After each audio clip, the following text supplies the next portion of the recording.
Aqua రంగంలో రైతులు, seed feed వ్యాపారులు, ఎక్స్పోర్టర్స్ ఈ 4 రంగాలు అతి కీలకమని, ఈ సంక్షోభ సమయంలో 4 విభాగాలు సమన్వయంతో పనిచేయాలని, ఆక్వా రంగాన్ని ఆదుకోవడానికి ప్రభుత్వం అన్ని చర్యలు తీసుకుంటుందని రాష్ట్ర వ్యవసాయ సహకారం, మార్కెటింగ్, పశు సంరక్షణ, డెయిరీ డెవలప్మెంట్ మరియు ఫిషరీస్ శాఖ మాత్యులు శ్రీ కింజారపు అచ్చెన్నాయుడు అన్నారు. అమెరికా దిగుమతి సుంకాలను పెంచిన నేపథ్యంలో రైతులు, ఆక్వా రంగ నిపుణులు, వ్యాపారవేత్తలు, మత్స్యశాఖ ఉన్నతాధికారులతో విజయవాడలోని ఓ ప్రైవేట్ హోటల్లో సోమవారం సమీక్ష సమావేశం నిర్వహించారు. ఈ సమావేశానికి ముఖ్య అతిథిగా మంత్రి శ్రీ కింజారపు అచ్చెన్నాయుడు, డిప్యూటీ స్పీకర్ శ్రీ రఘురామ కృష్ణంరాజులు పాల్గొన్నారు. ఈ సందర్భంగా మంత్రి శ్రీ కింజారపు అచ్చెన్నాయుడు మాట్లాడుతూ, కేవలం విదేశీ ఎగుమతులపైనే ఆధారపడకుండా స్వదేశీ వినియోగం పెంచేలా పాల్ట్రీలో నౌక్ తరహాల ఆక్వా రంగంలోనూ రొయ్య ఉత్పత్తిదారులతో ఓ కమిటీ వేసేందుకు ఆలోచన చేస్తున్నామని మంత్రి శ్రీ కింజారపు అచ్చెన్నాయుడు తెలిపారు. అమెరికా సుంకాల కారణంగా తీవ్ర భయాందోళన చెందుతున్న ఆక్వా రైతులు, ఎగుమతిదారులు ప్రస్తుత పరిణామాలకు ఆందోళన చెందాల్సిన పనిలేదని, ఇతర మార్గాల ద్వారా ఆక్వా రంగం కోలుకునే విధంగా చర్యలు తీసుకుంటామని భరోసా ఇచ్చారు. అమెరికా అధినేత ట్రంప్ సుంకాలపై నిర్ణయం తీసుకున్నప్పటికీ నుంచి రాష్ట్ర ప్రభుత్వం అప్రమత్తమై పరిస్థితులను నిశ్చితంగా సమీక్షిస్తుందని చెప్పారు. కేంద్ర ప్రభుత్వానికి లేఖ రాయడంతో పాటు ఎక్కువ మంది ఆధారపడిన ఈ రంగానికి అండగా నిలుస్తామన్నారు. రాష్ట్ర తలసరి ఆదాయంలో మత్స్య రంగం కీలక భూమిక పోషిస్తుందని, మన దేశం నుంచి అమెరికా వెళ్లే సముద్రాహార ఎగుమతులపై 26% దిగుమతి సుంకం అమెరికా ప్రభుత్వం విధించడం కలవరపాటుకు గురి చేస్తోందని మంత్రి శ్రీ అచ్చెన్నాయుడు అన్నారు. ముఖ్యంగా 4 వ్యవస్థలు ఆధారపడుతున్నాయి. అందులో ఒకటి సీడ్ తయారు చేసినటువంటి వాళ్ళు, రెండవది రైతులు, మూడవది ఫీడ్ ఇచ్చేవాళ్ళు, నాలుగవది ఎక్స్పోర్టర్స్. ఇటువంటి సంక్షోభ సమయంలో 4 వ్యవస్థలు కలిసి పనిచేసినప్పుడే ఈ రంగం ఇబ్బందుల నుంచి బయటపడవచ్చని ఈరోజు డిస్కషన్లో చాలా మంచి అభిప్రాయాలు వచ్చాయి. ఏదైతే ఈరోజు కేంద్ర ప్రభుత్వం దీని మీద చొరవ చూపాలని, ఎప్పుడైతే అమెరికా డెసిషన్ తీసుకుందో వెంటనే రాష్ట్ర ప్రభుత్వం అప్రమత్తం అవ్వడం, ముఖ్యమంత్రి గారు కేంద్ర ప్రభుత్వం దృష్టిలోకి పెట్టడం, మంత్రి గారితో స్వయంగా మాట్లాడడం మీ అందరికి కూడా తెలుసు. అయితే ఇదేదో ఒక ఆక్వా రంగం కాదు, చాలా రంగాల మీద ఈ ప్రభావం పడి ఉంది. అందులో 2 దేశాలు కలిసి నిర్ణయం తీసుకోవాల్సినటువంటి విషయం కాబట్టి మనం ఒక ప్రయత్నం అటువైపు చేస్తూనే మనకున్నటువంటి అవకాశాలన్నీ ఉపయోగించుకొని మనం ఈ రంగాన్ని నిలకట్టాలనేదే ఈరోజు సమావేశం యొక్క ముఖ్యమైనటువంటి ఉద్దేశం.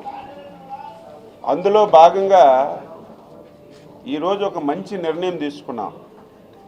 ఎప్పుడూ ఆక్వా రంగం అంటే ఎక్స్పోర్ట్ మీదే ఆధారపడకుండా మన దేశంలో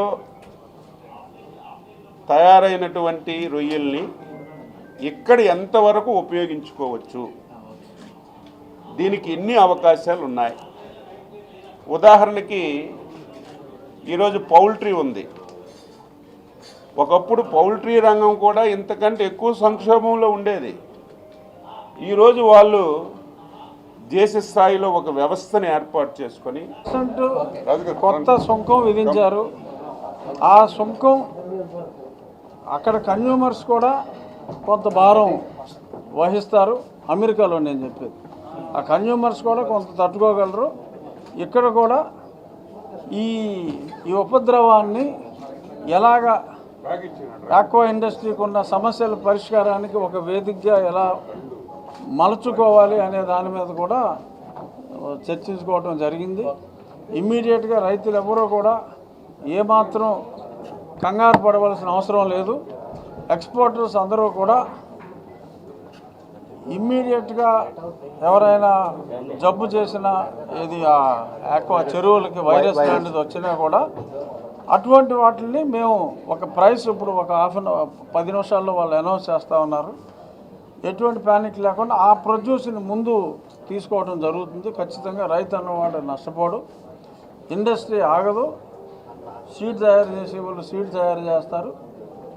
అది ట్యాంకులు కూడా ఆపకుండా పరిశ్రమ యథావిధిగా జరుగుతూ ఒక వారం రోజులకి ఇమ్మీడియట్ యాక్షన్ ప్లాన్ తీసుకోవడం జరిగింది.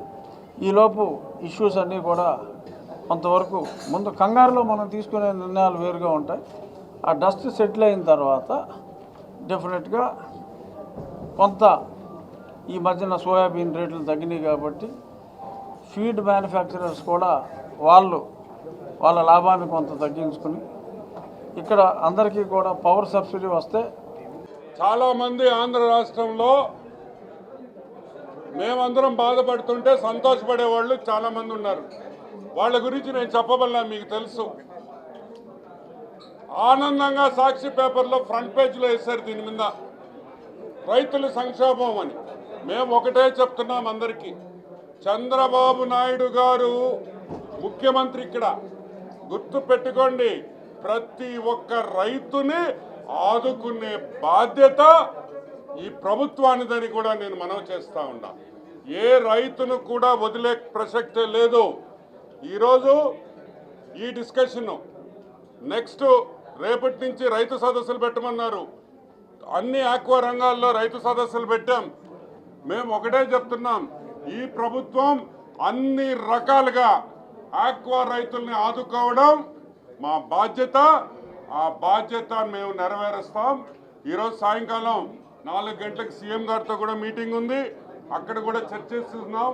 అదేవిధంగా సీఎం గారు సెంట్రల్ గవర్నమెంట్ ఎన్డీఏ ప్రభుత్వంతో కూడా టాక్స్లో ఉన్నారు. కాబట్టి ఎవరు ప్యానిక్ కావాల్సిన అవసరం లేదు. దయచేసి రైతులకు అందరికి మేము చెప్పేది ఒకటే, no need to panic, we are there. మేము మిమ్మల్ని కాపాడే బాధ్యత ఈ ప్రభుత్వానిదని కూడా మనం చేస్తున్నాం.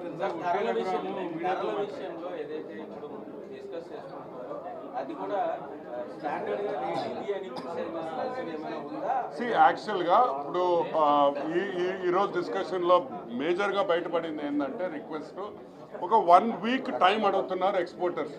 అంటే వాళ్ళకు కూడా క్లారిటీ రావాలి సెంట్రల్ గవర్నమెంట్ నుంచి. ఎందుకంటే కామర్స్ మినిస్ట్రీతో మాట్లాడుతున్నారు, ఎక్స్టర్నల్ అఫైర్స్ మినిస్టర్స్తో మాట్లాడుతున్నారు.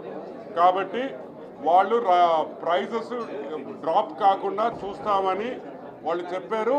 ఆ హామీ కూడా ఈరోజు